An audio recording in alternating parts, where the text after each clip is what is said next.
بسم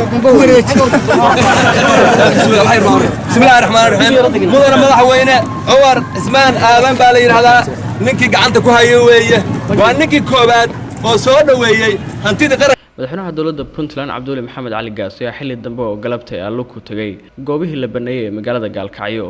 kuwaas oo howlgalkii ugu baaxadda weynaa uu maanta bilowday madaxweyne Cabdulle meelaha uu tagay waxa ka mid ahayd bangiga hore oo muddooyinkii dambe ahaa goob ganacsi waxa kale oo tagay xiraday oo goob ganacsi oo xilligan noqotay kadib markii bangiga laga soo raray dadkii degan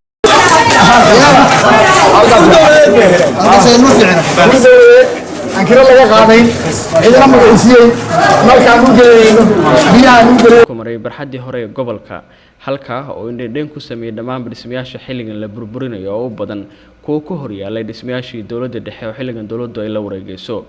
madaxweyne Cabdulle si kooban saxaafadda ula hadlay waxa uu u mahad celiyay dhammaanba dadkii ajiibay qorshaha ay dawladda xilligan wado oo uu ku sheegay inuu yahay mid kor u qaadaya bilicda iyo hanaanka magaalada ee xarunta gobolka Mudug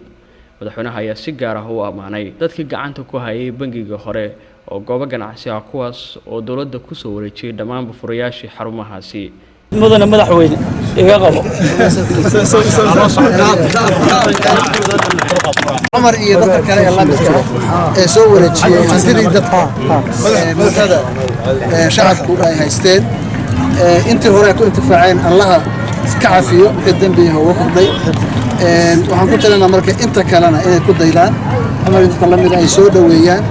ay hantidaas ummadda Puntland oo dhan iyo Soomaaliya ka dhaxaysa inay wareejiyaan ayaan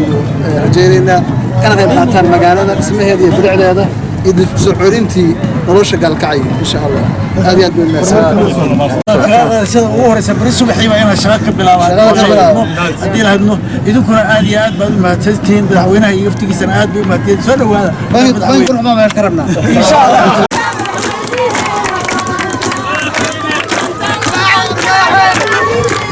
qorshahan ayaa noqonaya markii ugu horeysay oo magaalada Gaalkacyo laga hirgeliyo waxaana magaaladan lagu sheegay inay tahay magaalada labaad ee dhulalka ugu ballaaran ee dawladda dhexe ee Soomaaliya ku lahayd